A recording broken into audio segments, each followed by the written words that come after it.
Hello guys, আমি তারেক বলছি ব্রাহ্মণবাড়ি আখাউড়া থানা থেকে। একটা ট্রেনিংয়ের জন্য এসেছিলাম।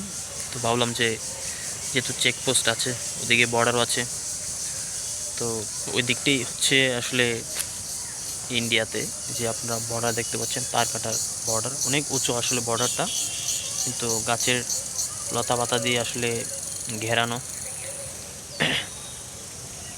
অনেক উঁচু। আর উপরে লাইট দেখা যাচ্ছে, ল্যাম্পপোস্টের লাইট। আর আমি যে ভূমি স্থলবন্দরে রয়েছে সেটা হচ্ছে ব্রাহ্মণবাড়িয়ার আখাউড়া থানার একটি স্থলবন্দর। আপনারা দেখতে পাচ্ছেন চারদিকটাতে শুধু জঙ্গল আর জঙ্গল, কিন্তু আশেপাশে বাড়িও আছে, বাড়িও দেখা যাবে।